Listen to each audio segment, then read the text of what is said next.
The Great Awakening is happening. Are you awake yet? What does it mean to be awake? Are you red-pilled?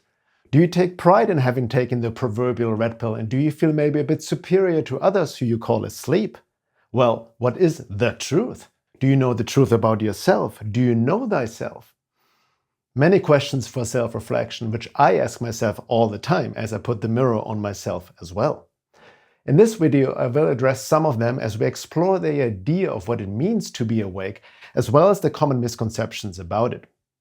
At the end, I'll share you 7 common signs of being aligned with divine will and how they show up in your life. My name is Bernhard Gunther. You can learn more about my work on my website, veilofreality.com. Despite the madness and seemingly increasing chaos in our world, or rather because of this friction during this time of transition, I see more people experiencing an awakening in their lives. It shows itself in people questioning the official narrative about many things, questioning what they've been taught and told and the many other beliefs they've had their whole life. There's no doubt about it. Exposed to new information and seeing through the lies of official culture, some people believe themselves to have finally woken up from the manipulation of the matrix control system. However, the word awake seems to be a very abused and overused word these days, similar to the word love. What I notice is that most people are becoming aware, for the most part, of the symptoms of the matrix on a 3D surface level, such as the Great Reset, the corruption of governments, the deep state, the centralized banking cartel, secret societies, the push for technocratic world government, the pharmaceutical medical mafia, and so on, which, by the way, is encouraging to see and a good start, and it's very much needed, especially with more people speaking out about it. But they mistake that awareness for having truly woken up in the holistic sense of the term. Many people tend to get stuck in this externalized idea of waking up to the madness in the world. They want to arrest the bad guys or even kill them, suggesting new systems and courses of actions as a solution, believing that this is all that is needed for true change to occur. Stuck in blame, anger, and external projections, oftentimes they don't follow up or keep going, especially with regards to the inner self-work to find the truth of their being and not only the truth out there. Or they dive deeper into the fringe rabbit hole of conspiracies, where it's also very easy to get lost in dead ends, for there's a lot of nonsense in the conspiracy world as well, which the paranoid intellect gets easily hooked on. Some of these conspiracies are inserted on purpose by the occult matrix forces to vector the truth seeker off the path by design. Being awake, and certainly not woke, about the matrix and the various control mechanisms and deceptions, and based on a purely intellectual information level, is a necessary stage of growth, but only the very beginning stage of a true awakening, and cannot even be called taking the red pill from an esoteric perspective. This stage of awareness is merely a baby step prior to crossing the threshold towards self-realization, which entails esoteric self-work, embodiment, soul integration, and alchemical internal transformation in order to reach a higher level of being and consciousness. The neurological mind can go there and is in fact an obstacle to higher awareness beyond the 5 senses. This is not a very pleasant process at times, especially at the beginning stage, for it results in utter disillusionment and death of the conditioned ego personality, as I talked about in previous videos as well, which doesn't like to give up and let go of control that easily. Our inner voice, stemming from the real self, which is speaking to us through a sense-embodied intuitive knowing, not via head-centric thought injections, that is also hidden behind the social, cultural, conditioned and programmed mask of our personality we usually identify with, also whispers to us to go deeper if we can hear and heed its signals. As the saying goes, many are called, but few choose to answer the call. And it's the inner call of the true being, the real self, the divine within. These echoes are hardly recognizable at first, but become more apparent as we shed our layers of conditioning, programming, and trauma wounding. It's the voice of spirit and the divine, asking us to recognize our true nature, to keep going deeper within, to find the truth of our soul being, the kingdom within. It should be noted that awakening is also a process that is different for each and every one of us as we reach towards higher levels of consciousness. For example, relatively speaking, you can be, quote, awake to the basic 3D aspects of the matrix But if you get stuck there, especially when there's lack of sincere inner work taking place, you will still be subjected to hyperdimensional interference and manipulation, the 4D aspects of the matrix, especially when you're caught in the external expression of shadow projection. Many people, in the process of seeking truth, wind up avoiding sincere inner work by constantly externalizing the dark side of reality, and thus get lost in the information swamp or hooked on sensationalism and mechanical activism. They wind up locked in the tunnel vision of the 3D matrix, decorated as it is with shadows on the wall. But self-work, to truly know thyself, is also a tricky thing, and self-deceptions in this pursuit are very common. Some people tend to overestimate themselves with regards to the level of being and awareness. They claim to know themselves when they actually mistake their personality with all its conditioned desires and beliefs for the true self. People also tend to mistake their soul for all kinds of things. It's what Sri Aurobindo called the fake desire soul, the little charlatan within, the vital ego that hijacks anything for its own purpose to make itself feel better and special. Or they talk about living their truth, which can also be a falsehood stemming from the wounded and conditioned personality and not the true self, and instead acts as a self-justification, a denial, and rationalization, and has nothing to do with the truth of their being. It's important to understand the fundamentals of deep self-work, especially since much of that has been corrupted and oversimplified via the New Age and pop spirituality ideas over the years. The most difficult aspect to grasp in esoteric self-work is detecting and confronting the moment-to-moment lies we are telling ourselves, and the buffers and masks we create so as to avoid the internal friction that is necessary to ignite the alchemical fire of transformation within. Now, I don't take myself out of this critical equation and would never claim to be fully awake in the true meaning of the word, let alone enlightened. There are vastly different levels and steps on the spiral out. One step cannot be claimed to be better or worse than another, and no steps can be skipped. It all depends upon one's individual specific soul lessons and path, which also includes divine timing with regards to what we're being shown, which is not left to the impatient ego to determine. I can see in myself how hard it is to stay truly conscious every single day, how some dormant programs, old wounds or shadow projections and triggers still resurface, enticing me to react mechanically, under the illusion that it was actually my true self calling to me. How my mind tries to rationalize, justify itself at times. And I can see and sense how the occult hostile forces still try to interfere through my own mind via thought injections at times, tagging into old trauma, tempting me with old cravings, reactive behaviors, or trying to generate a reactive response in me by working through others, be it the haters and trolls or other Agent Smith types trying to bait me, who are not aware of that occurring at all. It takes tremendous effort, spiritual willpower, to reject, resist, and stay consciously and grounded and aligned within the self. Waking up demands super efforts, as Gurdjieff said, not just in terms of doing, but with regards to conscious will, sincerity, self-observation, and conscious suffering, which means not giving in to internalized programs, impulses, addictions, lower nature desires, mechanical reactive behavior, acting out your triggers and projections. It requires tremendous self-ownership and self-responsibility, staying grounded in the body and in the present moment, remaining calm, floating in 0-point non-reactive consciousness, intending and working, not forcefully, towards a conscious connection to spirit within as an instrument for the divine, without any sense of ambition, pride, or vanity, without the egoic self-centered notion and illusion of the me personality. Obviously, this is easier said than done. This work entails a basic understanding of how to observe oneself, the witness within, and how to do self-work, as well as how the matrix actually operates on the unseen occult levels through us in our own minds, and not just the external manifestations out there.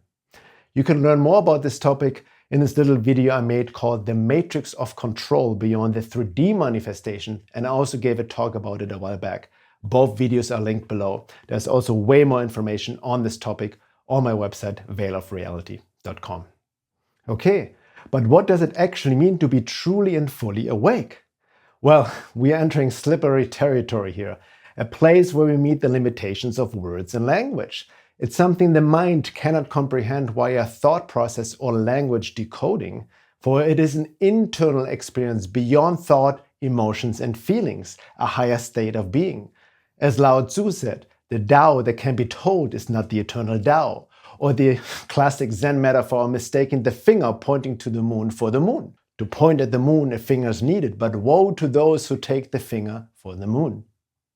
Well, with that understanding of the limitations firmly established, we can, however, do some basic finger pointing. As mentioned before, beyond being simply awake on an intellectual information level, and thus seeing through the deceptions and illusion of the matrix externally and the various levels within that, the true and deeper real awakening can only happen within, beyond thought. I've written about this process in more depth in my article, The Necessity to Surrender to the Divine and Spiritualize the Being, which is also linked below. So, here are 7 signs that you are becoming more aligned with the divine and awakened to your true nature. Number 1. Vital desires of the lower nature based on wounds, conditioning, or social and cultural programming. Vanity, the need for attention, to be liked or desired. The notion and pressure to become something or someone. Any comparison and competition with others, or even dislikes of others, all fall slowly away, as do any triggers, projections, and reactive behaviors. 2.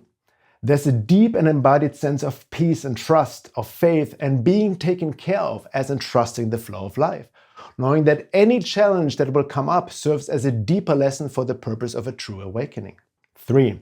It's the end of fear and blame, the death of ego identification and rebirth of the real I am, embodied spirit, soul individualized, expressing itself uniquely through you as your purified personality becomes a vessel for essence and divine will to work through. 4. Forceful willful doing from the small self dissipates to be replaced by an embodied alignment with divine will that is uniquely tuned to your soul lessons and gifts and talents. It guides you from an embodied inner place. 5. Goal setting and ambition are replaced by an aspiration with intentions, but without expectations or attachments to outcome. 6. Making choices and decisions don't stem from a thought process anymore or any head-centric analysis of should or shouldn't, but emerge from a non-verbal intuitive knowing, deeply in tune with your soul and the divine. And lastly, number 7, life becomes like a dance in the river of life, as we don't fight the current anymore, being in the zone, locked in the rhythm of life, the Tao, aligned with divine will. However, this awakened state is not a passive state of just checking out and floating around in a meditative altered state or just sitting in a cave. The contrary, it's an active state as you become a conscious embodied instrument for divine will and its fulfillment on this planet. You realize that you have work to do, for you didn't incarnate for vacation or hedonistic indulgence. Contrary to popular beliefs, this awakened state is also not a constant feeling of bliss or ecstasy, even though there can be peak experiences like that, nor is it a feeling of love and happiness. It really transcends anything we usually experience in ordinary consciousness states that are related to emotions and feelings. Ultimately, it transcends the duality of pain and pleasure, happiness and suffering, like and dislike. There's a deeper, silent contentment, a grounded calmness and sense of peace that is real and not just an external mask you carry to appear that way, which would be a sign of spiritual bypassing. Happiness, fulfillment, and joy do not depend on any external circumstances anymore. It's a place of true freedom and sovereignty. Thoughts may still come in and try to attach themselves, but it becomes easier to detach from them, to release from believing in them or identifying with them. This sense of detachment is, however, not an intellectual form of disassociating, but an embodied recognition of one's true nature in contrast to the illusion of thought and who we think we are. One recognizes that the mind is just a tool, a servant, but not to be looked upon as the master or guide. It's not about demonizing the intellect either, for it needs to go through its own transmutation to become an instrument for the divine, accessing higher knowledge, gnosis, beyond the 5 senses. We can also still use it in practical ways to live out our daily routines, since we didn't just check out of our existence here on Earth.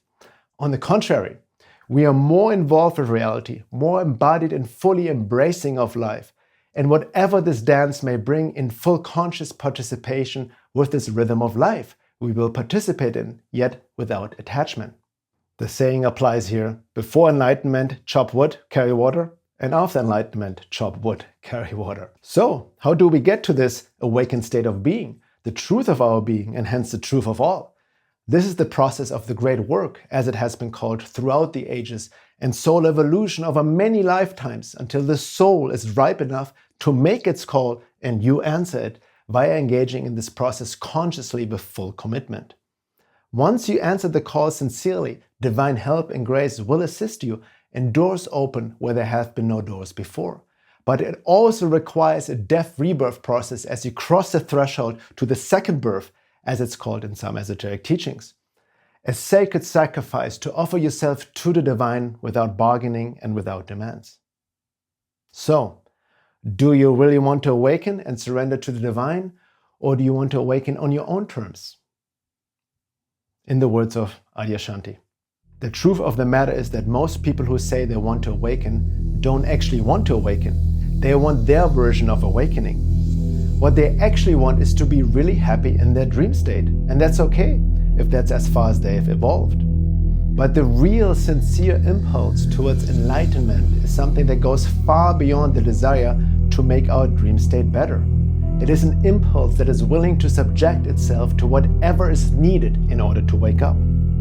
The authentic impulse towards enlightenment is that internal prayer asking for whatever it is that will bring us to a full awakening, no matter whether it turns out to be wonderful or terrible. It's an impulse that puts no conditions on what we have to go through. This authentic impulse can be a bit frightening because when you feel it, you know it is real. When you have let go of all conditions, when you have let go of how you want your own awakening to be and what you want the journey to be like, you have let go of your illusion of control. Enlightenment is a destructive process. It has nothing to do with becoming better or being happier. Enlightenment is the crumbling away of untruth. It is seeing through the facade of pretense. It is the complete eradication of everything we imagine to be true. In my experience, everyone will say they want to discover the truth, right up until they realize that the truth will rob them of their deepest held ideas, beliefs, hopes, and dreams. The freedom of enlightenment means much more than the experience of love and peace. It means discovering a truth that will turn your view of self and life upside down. For one who is truly ready, this will be unimaginably liberating. But for one who is still clinging in any way, this will be extremely challenging indeed. How does one know if they are ready?